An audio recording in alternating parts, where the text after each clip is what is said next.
La signature de Marco, elle est la conclusion d'une réflexion sur quel était le meneur de jeu le plus à même de faire jouer les joueurs qui constituent l'équipe d'aujourd'hui. Que ce soit nos arrières shooters, Brian, ou utiliser un poste 5 qu'on espère capable de jouer de haut panier. Et dans cette réflexion-là, Marco apparaît comme la personne idéale au niveau de ses capacités techniques pour gérer l'équipe et le jeu qu'on veut mettre en place. Il y a bien évidemment une incertitude aujourd'hui.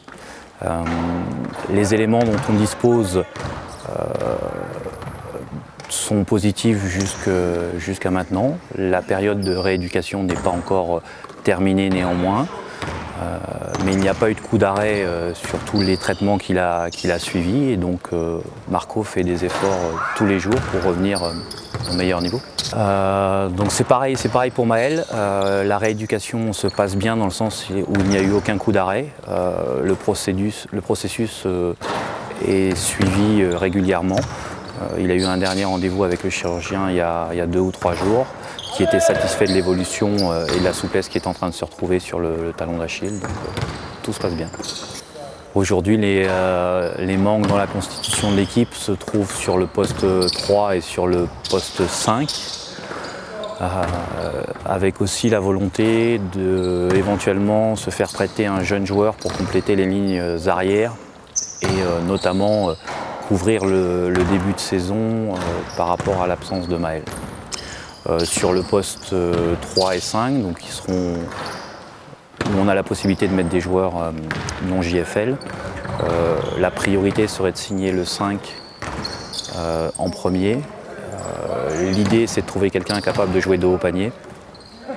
C'est le souhait. Après, on y arrive pas. Avant d'aller vers le profil 3 qui sera dépendant de notre 5. Si on a vraiment un 5 capable de jouer de haut panier, on pourra aller vers un 3 plus agressif vers le cercle et athlétique. Par contre, si on n'a pas de création sur le poste bas, il faudra qu'on aille sur un 3 plus créateur. Je n'ai pas d'appréhension réelle, j'ai par contre de l'envie et de l'impatience de me retrouver à nouveau face aux joueurs dans le quotidien de l'entraînement et du match. Par contre, je suis bien conscient de la difficulté de passer derrière un personnage et un entraîneur aussi charismatique. C'est une évidence. Dans tous les cas, la succession est difficile. Maintenant, j'ai la chance de pouvoir continuer dans un environnement que je connais, avec une partie des joueurs que je connais.